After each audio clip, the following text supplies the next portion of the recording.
Gracias. Bienvenidos a esta clase del curso, la nueva clase del curso de Introducción a la Teología, gracias a la Catedral de San Pablo en San Diego.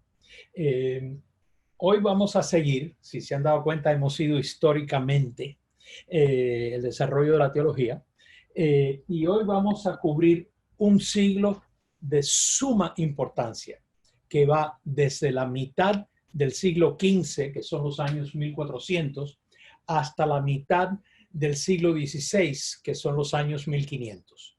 Luego mitad y mitad, formando 100 años, por así decir, es lo que vamos a ver. Y ese periodo es uno de los periodos que más han impactado a la teología en el catolicismo occidental. Acuérdense que por catolicismo occidental esa iglesia no existe, el catolicismo occidental. Es un modo de ser iglesia bajo ese techo yo coloco la comunión anglicana, la comunión romana, la comunión veterocatólica y la Federación Mundial Luterana, ¿ok? O por lo menos la mayoría de sus iglesias. Entonces, quizás haya otras iglesias por ahí, pero esos son los grandes pilares del catolicismo occidental. Entonces, es en el siglo, este siglo que va de la mitad del 1400 hasta la mitad de los 1500, es una de las transformaciones más profundas del catolicismo occidental y fue de una fuerza tal que uno no se imagina que la mayoría de quienes provocaron los cambios fueron los teólogos. Cuando la gente dice, pero ¿para qué sirve la teología? No tendríamos iglesias hoy en día si no fuera por la teología y los teólogos, para bien o para mal. ¿Okay? Entonces, desde las invasiones bárbaras no ha habido una transformación tan profunda. Surgen una cantidad de nuevas realidades que el catolicismo occidental nunca había tenido que lidiar con ellas. Siempre había habido un imperio romano. El imperio romano antiguo en Occidente y después con Carlomagno y toda esa gente. Pero en Oriente, en el este de Europa, siempre fue el imperio romano que seguía, que se le empezó a llamar bizantino porque la capital estaba en Constantinopla, que es donde hubo una antigua ciudad que se llamaba Bizancio. Entonces, pero Constantinopla cae en 1453 en manos de los turcos. Y eso es no solamente una fecha, sino que para los cristianos en Europa Occidental era que Constantinopla, la única ciudad, aparte de Roma, la única ciudad capital que venía de aquellos tiempos, etcétera, cayera en manos de los musulmanes, era incomprensible. ¿Okay? Pasamos unos años y llegamos al 1492. No piensen en Colón todavía. En enero de ese mismito año, Granada, que era el último reino musulmán que había en la península ibérica, Granada cae ante los ejércitos cristianos de Isabel y Fernando. ¿Okay? Para nosotros es, qué interesante. No, pero para la gente que vivía en Europa en aquella época, era como lo inconcebible había sucedido. Los cristianos y los musulmanes se habían peleado en muchísimas batallas, muchísimas guerras, etcétera, etcétera. Pero los cristianos eran los que siempre perdían las guerras. Podrían ganar alguna batalla, pero siempre perdían las guerras. Cuando cae Constantinopla en 1453, los musulmanes siguen entrando y llegan a poseer Grecia y los Balcanes y todo eso. Y era hasta el siglo XIX, lo que es más, era inconcebible que los cristianos ganaran una guerra, no ganaran una batalla, ganaran una guerra contra los musulmanes. Eso es como decir de que, qué sé yo, que Jamaica venció a Estados Unidos en una guerra nuclear. Como que uno no se espera eso. Por primera vez los cristianos ganan una guerra y eso tiene un impacto enorme. En octubre de ese mismito año, Granada cae en enero, en octubre de ese año, llega Colón a América. Y él se cree con derecho a tomar posesión de estas tierras y de estos pueblos. Se cree con derecho. Es que todo conquistador se cree que la conquista, la violencia, le da derechos. Y desgraciadamente, eso va a repetirse en la historia, se repitió antes y seguirá repitiéndose. Comienza entonces, con la llegada de Colón a América, una era de violencia, de genocidios y de riquezas extraordinarias. De riquezas extraordinarias. España y Portugal, que en 1492 todavía no eran países propiamente, empiezan a surgir como las grandes potencias en Europa Occidental. Y eso no puede exagerarse. No puede exagerarse. Pero también los españoles y los portugueses empiezan a religiosamente legitimar lo que empezaba a ser la conquista de América. Es en nombre de Dios y todo lo demás. Y en 1493, sino a los pocos meses de Colón haber llegado a América, que se regresa a España con la noticia, llega la noticia cuando están celebrando la caída de Granada. Y para Isabel y Fernando y los españoles es: Dios nos está premiando por haber vencido a los musulmanes. Luego, no solamente se empieza a justificar religiosamente ante los demás el que estamos matando gente en nombre de Dios, ahora el que eso haya sucedido, empiece a suceder, eso es Dios quien nos ha dado el derecho, el poder, el premio de tener un imperio. No tengo que explicar el impacto que eso tiene en cómo pensamos nosotros el cristianismo. En 1497, en lo que hoy es República Dominicana, los españoles llevan los primeros esclavos africanos. En 1497 comienza la esclavitud en América. Y en algunos lugares no fue tan. En toda América hubo esclavitud africana. Pero en algunos lugares no fue tan. Pero en otros lugares, como la tierra de la que yo vengo, usted tiene que ser ciego para no ver la presencia africana. Entonces, comienza. Y el primer lugar que tiene la esclavitud africana es lo que hoy es República Dominicana. Y empieza entonces a considerarse que hay seres humanos que son inferiores. Hay seres humanos que no son tan humanos como los europeos. Hay seres humanos que para lo único que sirven es para servir. Son como cosas, se compran y se venden, como animales que hablan. Y eso va a tener un impacto gigantesco en la teología. Porque a partir de esto, se va a empezar a hablar de que la teología de verdad es europea. Y las consecuencias que eso va a tener para el catolicismo occidental son gigantescas en teología y no solamente en teología. En 1450, y lo puse aquí al final en vez de donde tocaba, porque no es algo de conquistas ni de eso, es una invención que revolucionó la cultura europea y la de todos los demás países. La invención de la imprenta por Gutenberg.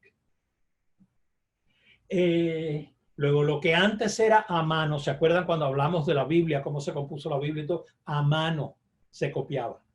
Ahora, de repente, usted podía comprar un libro, claro, pero unos libracos gigantescos, ¿no? Pero usted podía comprar copias del libro y en cuestión de días se podía tener la copia de un libro. No crean ustedes que una imprenta como hoy en día, que en cuestión de minutos salen copias, ¿no? Sino que esto era un poco porque había que quitar y poner y todo. Pero aún así, esto fue un avance que cambió la cultura de Europa Occidental y del continente americano también. Siguen sucediendo cosas. En 1517, Martín Lutero, que era un fraile alemán, agustino, pone en la puerta a la entrada de la capilla de Wittenberg, de la Universidad de Wittenberg, pone una serie de temas que él pide que por favor se discutan entre los teólogos, porque para él hay un montón de problemas. Hay que realmente ponerse a discutir estos temas. Y la gente se cree que Lutero, cuando puso sus famosas tesis de que esto se trata, estaba proponiendo ya las respuestas, las soluciones y todo. Lo que él estaba haciendo era pedir que esto se discutiera. Estos son problemas, hay que discutirlos. Y los dos grandes temas del momento era la venta de indulgencias. Luego, no tanto las indulgencias, sino la venta de indulgencia y la justificación. El tema de qué nos hace aceptables ante Dios. ¿Okay? Hoy en día nadie pierde ni un minuto de sueño por las indulgencias. Pero en aquella época era un señor negocio. Y eso era parte del problema. ¿Cómo podemos hablar de que yo puedo comprar una rebaja de mi tiempo en el purgatorio? Eso es una barbaridad. Hoy en día nadie lo tomaría en serio, pero en aquella época eso era un gran negocio. En 1534, y después de más de una década de discusiones y cambios y leyes, etc., el Parlamento inglés llega a la decisión, ayudadito por la monarquía, llega a la decisión de que Enrique VIII y sus sucesores son la cabeza de la Iglesia de Inglaterra. Curiosamente, Lutero cambió un montón de cosas en el catolicismo alemán de su época. Pero Enrique VIII realmente que era, y no exagero, más católico que el Papa. Entonces, no hubo los grandes cambios mientras él estaba vivo en cuanto a doctrinas y eso. ¿Cuál fue el gran cambio? Fue decir, aquí el Papa no tiene jurisdicción. La cabeza de la iglesia no es el obispo de Roma, es quien quiera que sea el soberano del lugar.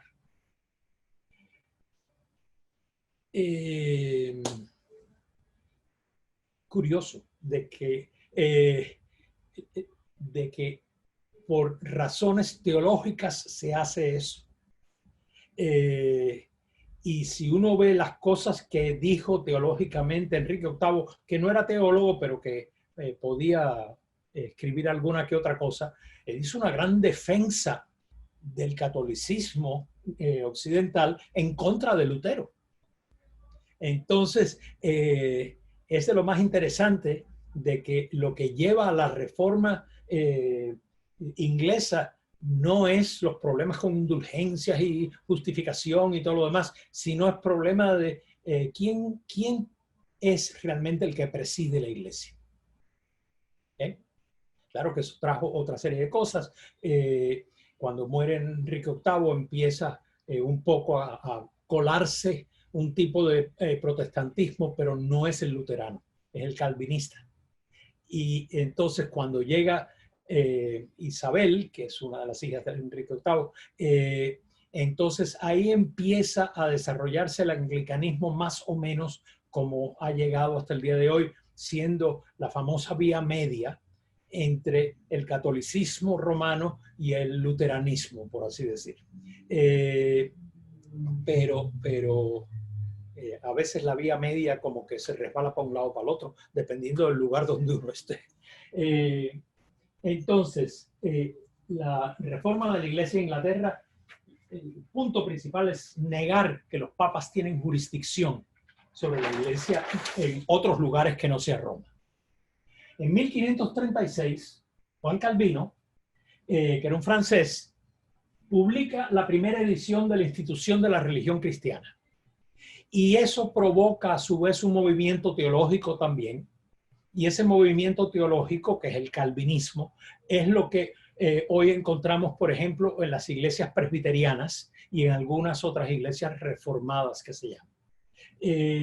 Pero esto, con excepción de ese periodo después de Enrique VIII que acabo de mencionar, el calvinismo no ha tenido un impacto tan grande en el mundo del catolicismo occidental como en otros espacios religiosos.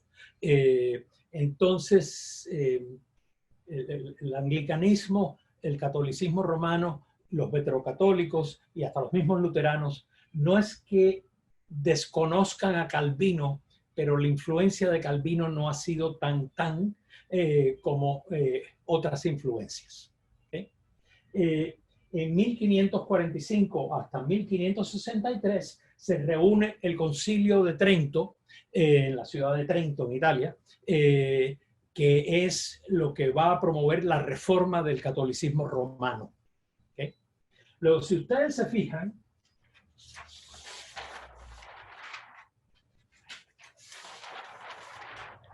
lo que está en azul son las reformas. Comienzan las reformas al catolicismo occidental. Pero Enrique VIII y la Iglesia de Inglaterra, Juan Calvino y el calvinismo, y hasta el mismo catolicismo romano acaba reformándose.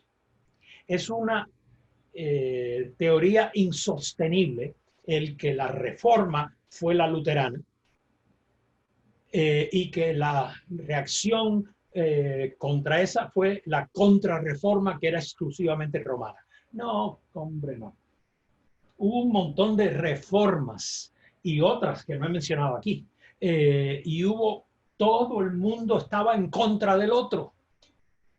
Luego, contrarreforma. Los luteranos se oponían a los calvinistas, que se oponían a los romanos, que se oponían a los anglicanos, que se oponían a los luteranos. Entonces, ahí hubo cuanta reforma y cuanta contrarreforma uno se puede imaginar. Luego, es imposible históricamente decir que hubo una de cada. Eso no es cierto. En medio de la discusión de la teológica, no podemos olvidar, y después les voy a dar un caso, de cómo cuando uno se olvida de que los humanos somos capaces de hundirnos nosotros solos. No podemos olvidar que en todo esto entraron la política. Entró la política y entraron los egos de los políticos y los egos de los líderes religiosos y los egos de todo el mundo, de los teólogos también. Entraron exageraciones, entraron ignorancias. Que yo oí decir algo, yo creo que lo que está diciendo es esto. Pues pregunte antes de afirmar. No, sino enseguida la condenación o el acuerdo sin ponerte a pensar, yo entendí bien. Luego la cantidad de malentendidos, las ignorancias y además las diferencias culturales, lingüísticas, históricas. Europa Occidental no era un lugar maravillosamente en paz y todo precioso y bonito. Antes de que llegáramos al siglo XVI. Entonces, los alemanes se sentían que los italianos los habían empujado y abusado de ellos mucho. Los franceses pensaban que los musulmanes les habían hecho esto y entonces los españoles pagaron los platos rotos después porque eran los herederos de los musulmanes, etc. Luego, todo el mundo empezó a cobrarle a los demás lo que históricamente creían que les habían hecho. Y había las razones legítimas y los argumentos legítimos teológicamente, pero ahí se armó que junto con el buen té, también echaron líquidos que no son para consumirse. Luego, no entraron, sin embargo, en todas las conversaciones de los reformadores, no entraron ciertos temas que es inconcebible que no hayan sabido que estaban sucediendo. Ningún reformador, ninguno, no importa de qué iglesia o de qué tipo fuera, ninguno dijo algo en contra de los genocidios y violencias que cristianos estaban haciendo en América y en África. No dijeron absolutamente nada. De la esclavitud, nada. De los genocidios, nada. De la violencia, nada. Ni uno.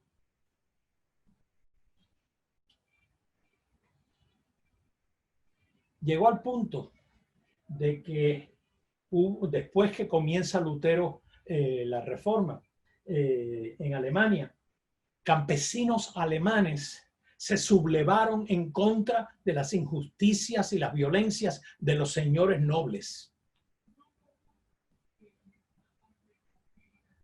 Lutero se puso a favor de los nobles. Que viva el evangelio.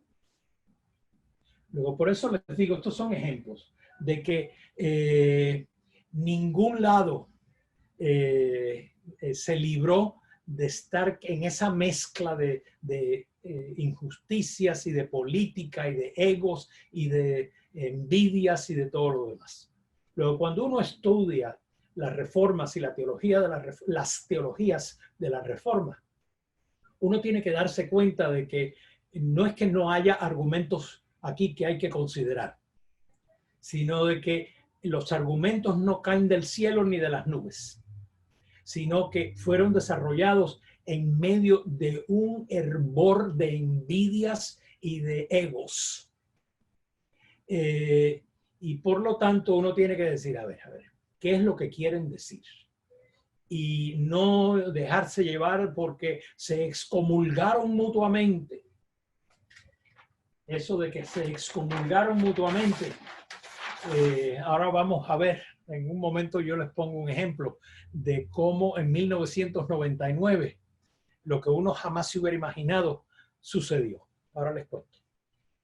Todas las reformas del siglo XVI, todas, querían despudrir, si me permiten inventar un verbo, despudrir al catolicismo occidental, porque realmente olía muy mal. Olía muy mal. Cuando hablamos de que si había corrupción, no, hombre, no, con C mayúscula.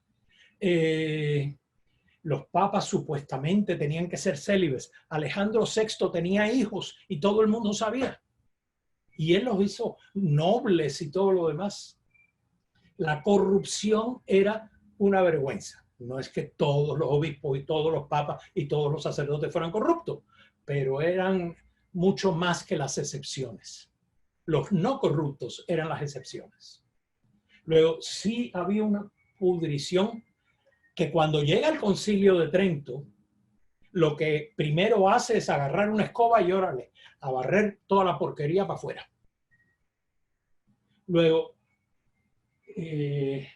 todos los reformadores, luteranos, calvinistas, anglicanos, católicos romanos, todos querían despudrir al catolicismo occidental. Todos querían aclarar doctrinas porque pensaban que aquí había mucha cosa que no estaba claro. Y sí había mucha cosa que no estaba claro porque las doctrinas se van desarrollando y no se van clarificando mientras no haya quien las pregunte o las cuestione o las ponga en duda.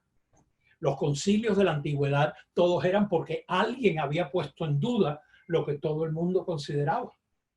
No hubiera habido un concilio de Nicea, que ya lo vimos hace varias clases, no hubiera habido un concilio de Nicea si no hubiera habido un Arrio que dijo Jesús de Nazaret no es Dios. Entonces, ahí, espérate, no, si siempre hemos creído que es Dios, ahí empiezan a aclararse las doctrinas. Luego hay un montón de doctrinas que todo el mundo quiere que se aclaren. Todo el mundo, todos quieren restablecer al catolicismo occidental. Nadie le quiere hacer daño. Todos quieren hacer el bien. Todos quieren restablecer lo que debe ser el catolicismo occidental. Ninguno de los reformadores, no importa de qué tipo fuera, ninguno creía que se estaba yendo de la iglesia. Los que creían que los otros eran los que ya se habían ido. Pero nadie quería irse, nadie quería hacerle daño a la iglesia. Todo el mundo quería reformar, no asesinar. Entonces, eso es importante recordar. Los pleitos teológicos pronto comienzan a enfocarse alrededor de esto, la justificación. Hágase esas tres preguntas, porque esas eran las preguntas que se empezaron a hacer ellos. Empezaron los luteranos, siguieron los calvinistas, siguieron los católicos romanos, siguieron los anglicanos. ¿Qué nos hace aceptables ante Dios? ¿Qué es lo que nos hace aceptables ante Dios? ¿Qué quiere Dios de nosotros? Y por lo tanto, ¿qué es lo que nos salva? Pero, aquí salvación es igual a irse al cielo. Aquí salvación no es lo que vimos que era en tiempos de Jesús, que era la transformación de este mundo según la voluntad de Dios. Porque para un judío campesino del tiempo de Jesús sería inconcebible decir que yo me voy al cielo. Eso era igual a decir yo voy a ser como Dios. Porque cielo era una manera muy respetuosa también de referirse a Dios, no a un lugar donde uno va. Entonces, aquí, por los cambios que vimos cuando las persecuciones y todo lo demás, que empezó a haber el cambio de decir nosotros tenemos almas, porque eso era lo común para pensar en lo que se pensaba comúnmente en tiempos de las persecuciones romanas, etcétera. Entonces tenemos almas y las almas van a sobrevivir la tortura y los martirios que los romanos nos están haciendo. Entonces era un modo de dar esperanza y de burlarse de las persecuciones. No nos van a matar, por más que nos maten, no nos van a matar, porque nuestras almas sobreviven. Bueno, muy interesante, pero aquí ya estamos hablando de una salvación que ya no tiene nada que ver con persecuciones ni dar la cara por el cristianismo. Lo que tiene es ¿y cómo nos salvamos? ¿Cómo nos vamos al cielo? Y eso yo traté de hacer una carita triste aquí, pero no me salió bien. Eso desafortunadamente es un problema. La respuesta de todos los reformadores, todos, fue esta. Dios es quien hace posible nuestra salvación. Nosotros no la hacemos posible. Dios la hace posible. Lo que nosotros tenemos que hacer es decidirnos, con nuestra fe y nuestra vida, decidirnos si aceptamos o no ese don, esa oferta, esa invitación que Dios nos hace. Si aceptamos la gracia de Dios que nos invita. Eso es lo que tenemos que hacer nosotros. Pero Dios es quien da la salvación. Nosotros no la podemos comprar. Nosotros no podemos hacer nada para salvarnos, en el sentido de irnos al cielo. Luego, es Dios quien salva y nos da su gracia para que nosotros podamos entender la invitación que nos hace y podamos responder a ella. ¿Okay? Sin Dios no podemos responder. Eso es lo que... Dios es el que invita, pero sin Dios no podemos responder tampoco. Ya hemos visto qué cosa es la gracia cuando hablamos de los sacramentos, no voy a repetirme, pero acuérdense que es un regalo de Dios, que en el fondo es el mismo Dios, la misma vida de Dios. ¿Okay? Y es la gracia, por lo tanto, Dios la que salva. ¿Okay? Entonces, Dios, sin embargo, no se impone. Dios no se impone. Dios invita. Y si aceptamos su invitación, hay que mostrarlo, ¿eh? Hay que mostrarlo. Si aceptamos su invitación, hay que mostrarlo. ¿Y cómo se muestra? Pues les recuerdo lo que empezamos viendo con nuestras palabras de hoy. Este es el mensaje central de Jesucristo. Eso no hay duda. El reino de Dios está comenzando. Ya yo he explicado esto varias veces. Este mundo está siendo transformado en un mundo nuevo. Ese es el reino de Dios. Y ya está comenzando. Y la pregunta que alguien con cerebro tiene que preguntarse, ¿será verdad o no? Si esto no es verdad, usted no puede ser cristiano. El cristianismo entonces es una falsedad. Si esto no es verdad, Jesucristo mintió. Si esto no es verdad, si este mundo no está siendo transformado en un mundo según la voluntad de Dios, entonces estamos perdiendo el tiempo. Nos estamos perdiendo. Qué curioso de que una manera de hablar de irse al infierno es hablar de la perdición. Usted se perdió su vida. Pero, ¿y si esto es verdad? La única manera que usted puede decir si usted cree que esto es verdad es apostando la vida, construyendo reino. Luego, ay, sí, yo creo mucho que Dios existe, que Dios es, que bueno, dése un besito. Pero eso y un cero a la izquierda vale lo mismo si usted no ama a su prójimo, si usted no construye un mundo nuevo, si usted no es solidario con el que lo necesita. Luego, esto se responde con la vida. ¿Es verdad o no es verdad? Si no es verdad, su vida va a seguir. Si es verdad, su vida tiene que cambiar. Tiene que cambiar. Entonces, de ahí que, de nuevo en palabras que hoy usaríamos, pero los reformadores estarían de acuerdo, la fe es apostar la vida por el reino. Luego, la fe no es aquí arriba. La fe es toda su persona, toda su vida apostada por el reino. La esperanza es confiar que Cristo dijo la verdad. Y hay que tener mucha esperanza de que Cristo dijo la verdad, porque a veces parece que es imposible que este mundo cambie.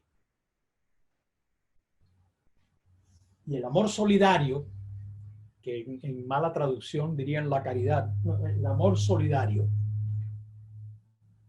es la vida apostada. Esa es su prueba. Luego, yo voy a apostar mi vida por el reino. Qué bueno. A ver su vida. Si no se muestra en amor solidario, todo lo demás no basta. No hay justificación ni hay salvación si falta una de estas tres. Con que falte una. Ah, pero yo tengo fe como para mover montañas. Qué bueno, dése otro besito. Pero si usted no ama a su prójimo, esa fe está vacía. Entonces, las iglesias en el catolicismo occidental siempre han dicho lo que yo acabo de decir. Siempre han estado de acuerdo. Todas. Los anglicanos, los católicos romanos, los veterocatólicos y los luteranos. Todos han siempre estado de acuerdo. Siempre. Siempre. Lo que pasa es que muchas veces lo han dicho de maneras que no entendieron exactamente lo que el otro estaba diciendo. Y les pongo el ejemplo de 1999. La Federación Luterana Mundial y el Vaticano firmaron un acuerdo, un documento, diciendo que ambos grupos siempre enseñaron lo mismo sobre la justificación por la fe. Y si usted estudió historia de la iglesia, cuando yo estudié historia de la iglesia, que fue ciertamente antes de 1999, yo terminé mis 2 doctorados en teología en 1984. Algunos de ustedes no habían nacido. Luego, cuando todavía esto era inconcebible, como que decimos cosas contrarias. Y resulta de que en el 99, y del lado católico, Juan Pablo II, que no era nada abierto a todas estas cosas, fue el que autorizó que se firmara. Diciendo que ambos lados, los luteranos y los católicos romanos, siempre habían estado de acuerdo en lo mismo. Siempre habían enseñado lo mismo. El orgullo humano hace mucho daño, ¿eh? El orgullo humano hace mucho daño, porque ambos lados en este conflicto se fueron a tantas guerras, mataron a tanta gente inocente. Y ahora, ¿qué le decimos a todos esos muertos? No, es que fue un malentendido. Sí fue un malentendido, pero por Dios, el orgullo humano no puede aceptar que me puedo equivocar. Luego, el orgullo humano puede hacer mucho daño. Entonces, hablando de las iglesias que son parte de la casa que yo llamo el catolicismo occidental, los anglicanos, romanos católicos, romanos veterocatólicos y luteranos, ¿dónde entonces están las diferencias? Si la gran fundación de todo el movimiento reformador fue la justificación, y ahora resulta que está todo el mundo diciendo, no, siempre hemos creído lo mismo. Entonces, la supuesta clave para entender las reformas no existe. Entonces, pero ¿dónde están las diferencias entre las iglesias del catolicismo occidental? Hoy sabemos que está en cuestiones de eclesiología. No en los credos ni en las doctrinas que entendemos, etcétera, etcétera, sino en la eclesiología. Pero no en lo que estas iglesias afirman que es la iglesia. No, ahí están de acuerdo también. Donde hay el problema es en lo que afirman que es necesario para que la iglesia funcione. Y ahí es donde empiezan a haber algunos problemas. Y el principal problema es la respuesta a estas 3 preguntas. O a una de ellas, mejor dicho. Todas las iglesias del catolicismo occidental están de acuerdo en decir que todos los obispos son obispos y todos son sucesores de los apóstoles. Ahí no hay problema. Todas las iglesias del catolicismo occidental dicen que algunos obispos pueden presidir a la iglesia. Ahí no hay problema. La iglesia episcopal en Estados Unidos tiene un obispo presidente y los presidentes presiden. Luego, que un obispo puede presidir una iglesia. En Inglaterra es el arzobispo de Canterbury. Puede presidir, etc. En la iglesia católica romana, el obispo de Roma es quien preside, etcétera, etcétera. En el mundo veterocatólico es el arzobispo de Utrecht, en Holanda. Luego, ahí no hay problema. La pregunta donde está el problema es, ¿puede un obispo presidente, un obispo de los que preside, hacer decisiones por encima de los demás obispos?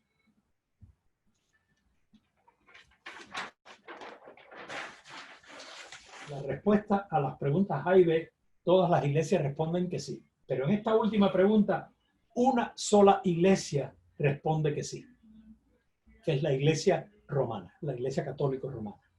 Y ese no sería el más grave problema si se quedara en cuestión de legalidades, de cánones, etc. Si no, dicen que eso es así, que hay un obispo presidente, el obispo de Roma, que puede hacer decisiones por encima de los demás obispos, porque así lo estableció Cristo. El por qué es lo que hace que haya ahí un problema para las demás iglesias. ¿Okay? Y eso es la discusión que se da entre el primado o la primacía, el primado y la jurisdicción. Yo estoy seguro, yo no me he puesto a contar votos, pero yo estoy seguro que los anglicanos y los veterocatólicos estarían diciendo, bueno, es posible si un día nos formamos todos en una sola iglesia que haya un obispo presidente, un primado para todos. Que si es el Papa o si es el arzobispo de Canterbury o es el que sea, pero que haya un obispo presidente, ese no es el problema. El problema es la jurisdicción. Si ese obispo presidente tiene jurisdicción para poder intervenir por encima de la cabeza de otros obispos. Ahí es donde está el problema. Y esa es la gran diferencia doctrinal entre las iglesias del catolicismo occidental. Y digo doctrinal porque la iglesia romana ha establecido como doctrina de que eso lo estableció Cristo. Entonces, en el momento que usted use el argumento, esto lo estableció Cristo, ahí no es de que porque nos juntemos todos podemos cambiarlo. Entonces, es un grave problema. Y las demás cuestiones que separan a las iglesias es porque no han tenido la voluntad de resolverlo, porque no hay nada más que sea mayor problema que esto entre las iglesias del catolicismo occidental. Yo no me voy a meter aquí a decir quién tiene razón, pero los especialistas en Nuevo Testamento pueden decir, y lo han dicho, que hay evidencia de que Jesús de Nazaret le dio cierto liderazgo al apóstol Pedro. ¿Okay? Luego que Pedro haya sido no declarado líder, porque no había ese tipo de cosas, pero que sí Jesús lo tenía como líder entre los apóstoles. Es posible que eso sea. Pero de ahí a que eso sea transferible, es un abismo de diferencia. Pedro acabó siendo obispo de Roma. Es posible, pero la ciudad de Roma ya tenía cristianos antes de que Pedro llegara allí. Luego, no fue el primer obispo de Roma, históricamente. Entonces, luego, que hay, por un lado, de que sí parece que Pedro, sí, pero por otro lado es que, pero esto sería, habría sucesores en esto. En el mundo católico occidental sí se dijo que sí. Fíjense, en el mundo católico occidental se dijo que sí hasta que empezaron los obispos de Roma a exigir que esto implica jurisdicción. Luego, al principio no era problema porque era el que presidía la iglesia. Pero cuando empiezan a decir jurisdicción y con esto empiezan los abusos, ahí fue cuando empezaron la gente a decir, no, esto no puede ser lo que estableció Cristo. En fin, yo no me voy a meter en mayores discusiones porque como quiera que uno la trate de responder, le va a pisar los callos a alguien. Entonces, yo no me meto ahí. ¿Okay? Y como dije, las demás cuestiones se pueden resolver, que puedan dividir las iglesias o separar a las iglesias del catolicismo occidental, se puede resolver si la gente tuviera la voluntad de resolverlo. Pero no es que sean cosas imposibles. ¿Ok? Punto. Preguntas y comentarios, etcétera. Muchas gracias, profesor, por otra muy interesante clase. La pregunta es, ¿cómo se justificaba desde el punto cristiano las injusticias, la esclavitud que estaba pasando, la inferioridad en que veían a la otra gente? ¿Cómo lo justificaban? Sí. Es que los pobrecitos, fíjate cómo están, etcétera, etcétera, vamos a llevarlos al cristianismo para que cuando mueran puedan salvarse. Luego, en el momento que uno pone todo lo que es cristianismo y salvación en el cristianismo en el plato de irse al cielo, entonces no tienes que preocuparte de más. Entonces, un esclavo, ay sí, pobrecito, vamos a bautizarlo para que se pueda ir al cielo. Pero sigue siendo una persona subhumana, etcétera, etcétera. Luego, rece mucho para que se vaya al cielo. Obedezca mucho para que se vaya al cielo. Trabaje mucho para que se vaya al cielo. Todo era irse al cielo. Por lo tanto, lo que estoy haciendo es quitándole importancia a lo que yo hago en la tierra que pueda herir a otro. Especialmente cuando me lo justifican religiosamente de que, pero yo estoy tratando de evangelizarlo. Que era lo que hacían los españoles y los portugueses en América Latina. Estamos tratando de evangelizar a los indígenas. Por Dios. Y pronto los primeros comerciantes de esclavos fueron los portugueses, pero como al siglo de haber comenzado la esclavitud, todavía en los 1500 y algo, luego la esclavitud comienza en 1497, luego como en 1500 y algo largos, son los ingleses los que empiezan a ser los grandes comerciantes, lo que lleva a explicar cómo para los 1700, 1800, con la revolución industrial, de dónde salió tanta riqueza en manos inglesas para transformar la economía. Porque llevaban siglos vendiendo seres humanos. Porque no es que Inglaterra tenga tanta tierra y tanta riqueza en su propia isla. Entonces, a veces no nos gusta recordar de que por debajo de toda una cantidad de piadosidades hay cosas que huelen mal.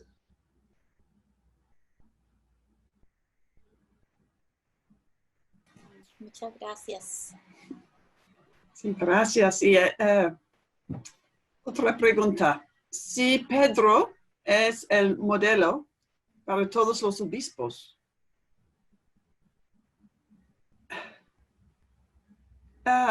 ¿cómo explica la Iglesia sobre la esposa de Pedro?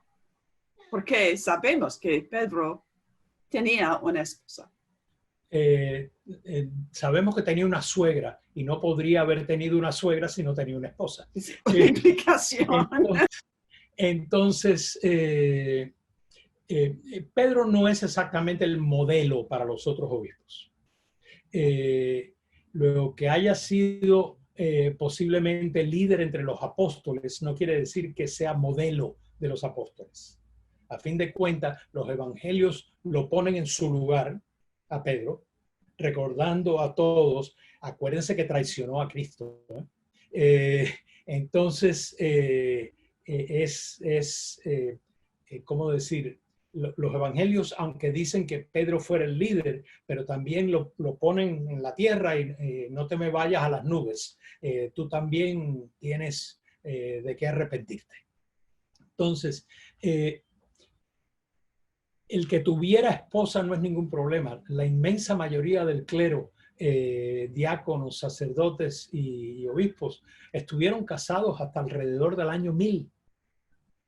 Luego, prácticamente todo un milenio, el clero estaba casado como la cosa más normal.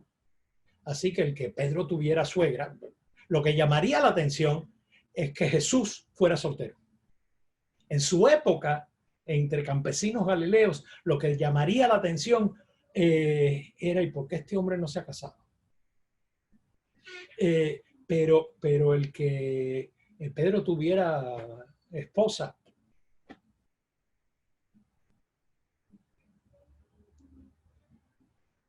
¿quedó claro?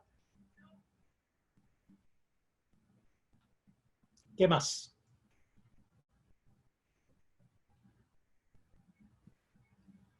Profesor.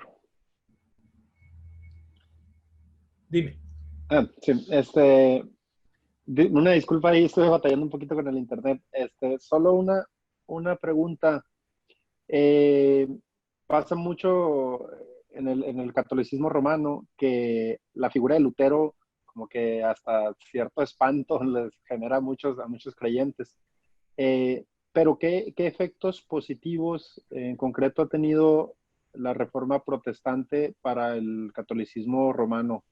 Ahora sí que desde su perspectiva, ¿cómo ve? La reforma de Lutero. Sí.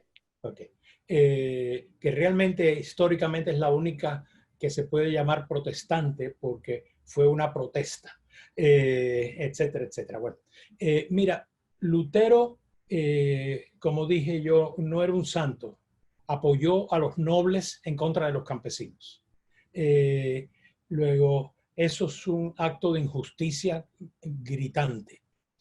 Pero sin embargo, hay que reconocer que le hizo un gran favor al catolicismo romano porque le sacó delante y le dijo, ustedes tienen que resolver nosotros, porque él se consideraba parte de, nosotros tenemos que resolver esto. Esto de vender indulgencia, ¿cómo va a ser? Esto de hablar de que yo puedo comprar, no salvación, pero sí comprar tiempo fuera del purgatorio, etcétera, etcétera. Es como que sacó y entonces siguió escribiendo. Eso fue, por así decir, el primer desafío. Pero siguió escribiendo y diciendo, miren la podredumbre que hay.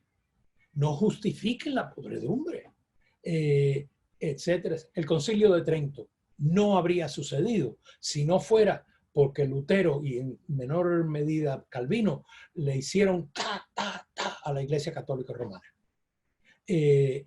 Y Trento realmente que fue un concilio muy innovador porque se atrevió a decir, etcétera, etcétera, lo que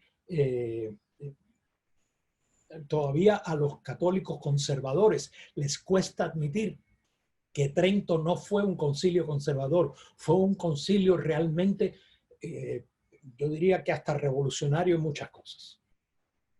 Pero, como sucedió con el escolasticismo, tanto empiezas a repetir que se te olvida pensar.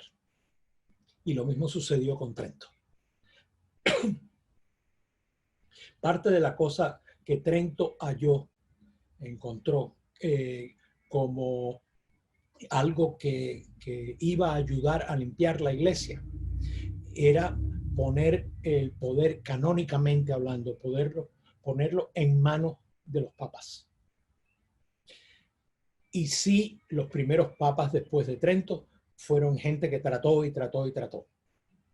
Pero el problema es que en el momento que tú institucionalmente le das mucho poder a una sola figura, en ese momento has creado también la posibilidad del abuso de poder.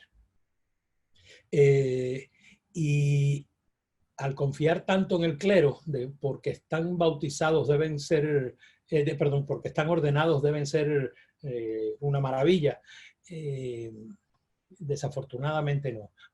Sí, nos dio un montón de gente muy buena, pero también nos dio al clericalismo, que es un problema muy serio en el catolicismo romano. Entonces, pues, de nuevo, el orgullo humano es capaz de hacer mucho daño. En el momento que las explicaciones religiosas se mezclan con el que yo tengo que tener la razón, la tienes si es razonable, pero si no es razonable no la tienes, no importa cuántos doctorados en teología tengas. Entonces, ¿me explico? Y ahí es donde nos podemos quedar tan maravillados ante las maravillas de los otros, que nos olvidamos de que de eso no se trata. Es de construir un mundo nuevo. Muchas gracias, profe. ¿Qué más?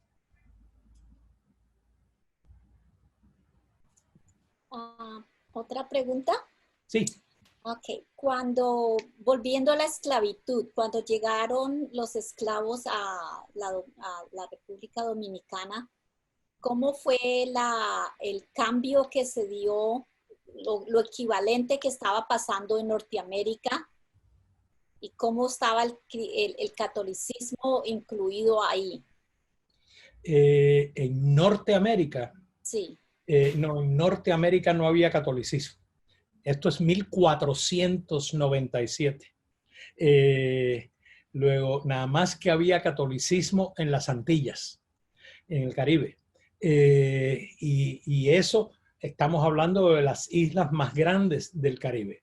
Luego Cuba, Puerto Rico y lo que hoy es Haití y República Dominicana. Pero ni Jamaica siquiera. Luego, acuérdense de que Cortés sale de Cuba para México en 1511. Luego, no hay en ningún otro sitio. A la Florida empiezan a llegar también en los 1500, pero San Agustín de la Florida, que es la ciudad más antigua de lo que hoy es Estados Unidos y evidentemente de la Florida también, es de 1500 y algo que se funda. Luego, esclavitud en lo que hoy es América del Norte no existe hasta ya entrado 1500 y algo. Y en lo que se convierte en Estados Unidos, las colonias inglesas, es hasta 1600 y algo. Pero por eso comienza en el mundo hispánico y termina en el mundo brasileño. En 1888, cuando Brasil es el último país de toda América que quita la esclavitud, que establece la abolición de la esclavitud. Muchas gracias.